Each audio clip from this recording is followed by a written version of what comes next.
ऐसा मुल्क जो मुस्लिम दुनिया का वाहिद एटमी ताकत वाला मुल्क है। ऐसा मुल्क जिसकी खूबसूरती स्विट्जरलैंड से भी ज्यादा है। ऐसा मुल्क जो ज़रात जैसी दौलत से माला माल है। ऐसा मुल्क जहां की औरतों को खूबसूरत समझा जाता है। जी हां, आज हम बात करने जा रहे हैं पाकिस्तान की। क्या पाकिस्तान ने कभी किसी मुल्क को कर्जा दिया है? पाकिस्तान के खूबसूरत मकामात कौन से हैं? पाकिस्तान क्या हमेशा से माली मुश्किलात का शिकार था? इन सब सवालों के जवाब जानने की कोशिश करेंगे हम आज की इस वीडियो में। नए आने वाले दोस्तों से गुजारिश है हमारे चैनल को फॉलो और लाइक जरूर कीजिएगा ताकि हर मालूमाती वीडियो अब तक पहुंचती रहे। चलिए अब निकलते हैं पाकिस्तान के एक शानदार सफर पर। सबसे पहले आपको बता दें, पाकिस्तान का पूरा नाम इस्लामी जमहूरिया पाकिस्तान है। पाकिस्तान का लफ्ज दो लफ्जों से मिलकर बना है, पाक और सत्तान, यानी पाक लोगों की जमीन। दोस्तों, क्या अब जानते हैं पाकिस्तान आजाद तो 1947 में हुआ, लेकिन इसका नाम चौधरी रहमत अली ने 1933 में ही तजवीज कर दिया था। पाकिस्तान की टोटल आबादी 24 करोड़ है, जो आबादी के लिहाज से दुनिया के 5वें नंबर पर आता है। रकबे की बात करें तो पाकिस्तान का टोटल रकबा 8,81,000 मुरब्बा किलोमीटर है। रकबे के लिहाज से पाकिस्तान दुनिया के 33वें नंबर पर आता है। पाकिस्तान के बॉर्डर्स की बात करें तो मगरब में ईरान, शुमाल और शुमाल मगरब में अफगानिस्तान, शुमाल मशरिक में चाइना, जुनूब और जुनूब मशरिक में इंडिया वाक़ है।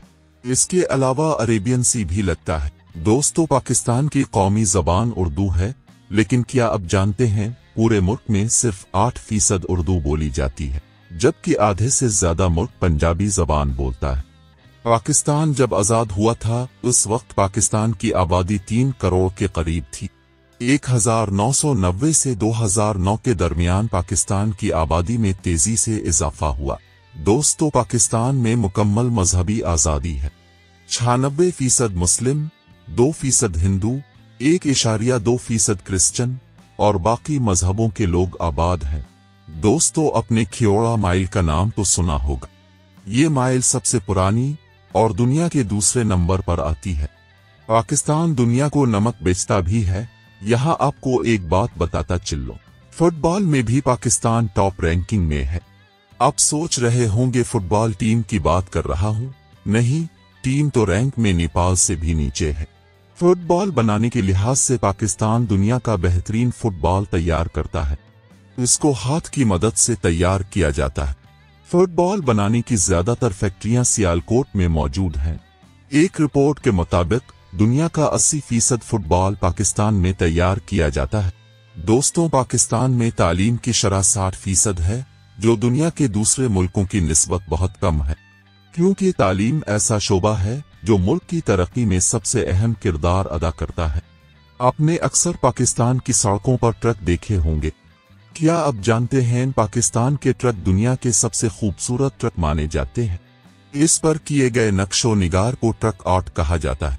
ट्रक को दुल्हन की तरह सजाया जाता है, जैसा कि आप स्क्रीन पर देख रहे हैं। दुनिया का सबसे लंबा पत्थरों की मदद से बनाया गया हाईवे भी पाकिस्तान में मौजूद है। इस हाईवे का नाम कराकरम हाईवे है। ये बहुत खूबसूरत हाईवे है। यहाँ के नज़ारे देखने लायक है। इस हाईवे के नज़ारे देखने के बाद शायद स्विट्जरलैंड को भी अब भूल जाएं। पाकिस्तान में खूबसूरती की कमी नहीं, कमी सिर्फ इंफ्रास्ट्रक्चर की है। अच्छे होटल्स की है, जहां दुनिया के दूसरे लोग आकर रह सकें। क्या अब जानते हैं दुनिया की सबसे ऊंची ATM मशीन भी पाकिस्तान में मौजूद है। इस मशीन की ऊंचाई 16,007 फीट है। ये नेशनल बैंक ऑफ पाकिस्तान का ATM है, जो पाकिस्तान चाइना बॉर्डर के पास लगाया गया है, जिसे सोलर सिस्टम और विंड एनर्जी से चलाया जाता है।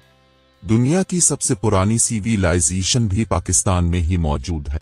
एक अंदाजे के मुताबिक ये सिविलाइजेशन 7,000 साल से भी ज्यादा पुरानी है।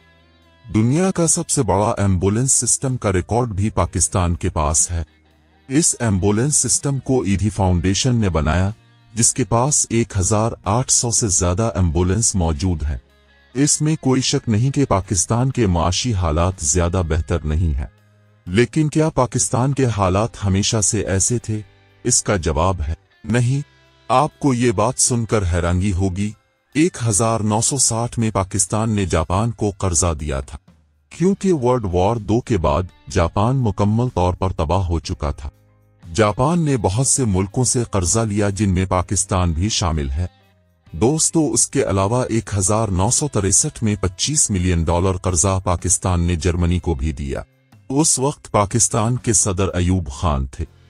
आपने अक्सर पाकिस्तान स्टील मिल का नाम तो सुना होगा।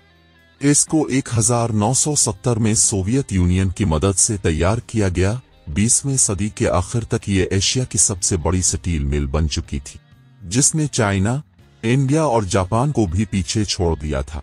ये स्टील मिल एक साल में 1.1 मिलियन टन की प्रोडक्शन करती थी।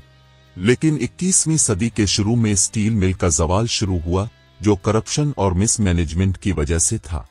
इसके यूनिट्स बंद होते गए और स्टील मिल नुकसान में जाना शुरू हो गई। अल्लाह ताला ने पाकिस्तान को ज़राअत जैसी नेमत से भी बहुत ज्यादा नवाजा, लेकिन इस मुल्क के हुक्मरान और कौम ने इस नेमत का फायदा नहीं उठाया। 1947 से 1960 के दौर में पाकिस्तान की 3 सबसे अहम फसलें थी: कपास, चावल और गंदम, जो मुल्क की जरूरियात को पूरा कर रही थी। लेकिन आने वाले वक्त में बहुत से चैलेंजेस का सामना था, जिसमें ज़राअत में नई टेक्नोलॉजी को लाना, आब पाशी का निज़ाम और पानी की कमी को पूरा करना था। 1960 में इंडिया के साथ मुआहिदा हुआ, जिसे सिंध तास मुआहिदा भी कहा जाता है। इस मुआहिदे से काफी हद तक पानी के मसले पर काबू पा लिया गया और नया नहरी निज़ाम लाया गया, जिससे फसलों की पैदावार में इजाफा हुआ। पाकिस्तान के 1960 से 1970 के दौर को ग्रीन रिवॉल्यूशन कहा जाता है। पाकिस्तान दुनिया में कपास पैदा करने वाला नुमाया मुल्क बन गया और यहाँ तक कि दुनिया को फसलों के बीज बेचना भी शुरू कर दिए। 1980 से 1990 का वो दौर था जब पाकिस्तान की आबादी में तेजी से इजाफा हुआ, लेकिन ज़राअत में इजाफा इस रफ्तार से ना हुआ। दुनिया इस वक्त टेक्नोलॉजी का इस्तेमाल शुरू कर चुकी थी, लेकिन पाकिस्तान में ज़राअत में अभी तक पुराना सिस्टम ही चल रहा था। दुनिया में एग्रीकल्चर की यूनिवर्सिटीज और रिसर्च सेंटर भी बन रहे थे, लेकिन हमने ज़राअत की तालीम और रिसर्च सेंटर पर तवज्जो न दी। आहिस्ता आहिस्ता ज़राअत पसमानदगी का शिकार होना शुरू हो गई।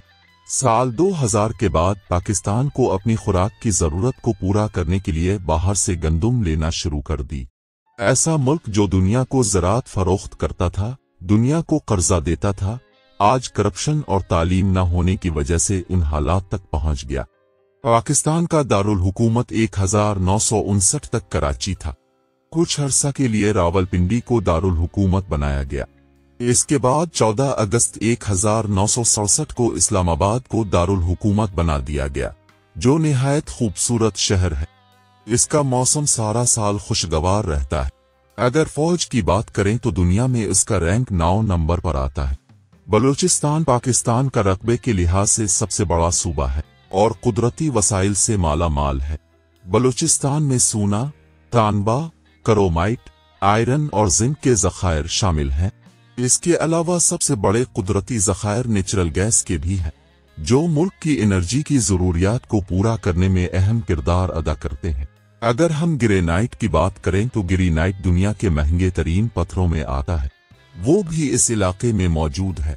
लेकिन इन कुदरती वसाइल का फायदा अभी तक पाकिस्तान ने नहीं उठाया, और शायद यही वजह है कि दुनिया बलूचिस्तान के हालात को ठीक होता नहीं देखना चाहती, क्योंकि अगर पाकिस्तान उन वसाइल का ठीक से इस्तेमाल करे तो दुनिया के अमीर तरीन मुल्कों में आ सकता है।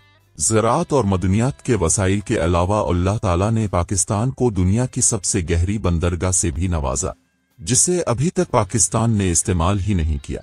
ये बंदरगाह जुग्राफिया लिहाज से भी अहम तरीन जगह पर वाक़े है, जहां से तेल की तिजारत के जहाज सबसे ज्यादा गुजरते हैं। ये पूरे एशिया को तिजारत के लिहाज से आपस में मिलाने में अहम किरदार अदा कर सकती है। इस बंदरगाह का नाम गवादर बंदरगाह है। इसी वजह से चाइना ने पाकिस्तान के साथ सी पैक भी शुरू किया, जिससे चाइना यूरोप की मंडियों तक आसानी से पहुंच सकता है।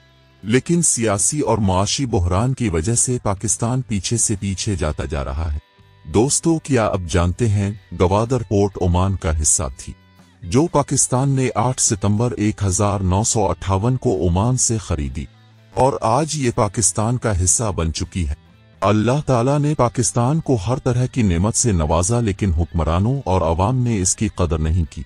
اللہ تعالیٰ پاکستان کو ایماندار حکمران عطا فرمائے اور قوم میں بھی ایمانداری کا جذبہ پیدا کرے، آمین۔ دوستو، یہ تھی ہماری آج کی معلوماتی اور دلچسپ ویڈیو۔ آپ کو ویڈیو کیسی لگی کمنٹ میں ضرور بتائیے گا۔ اگلی ویڈیو تک اللہ حافظ۔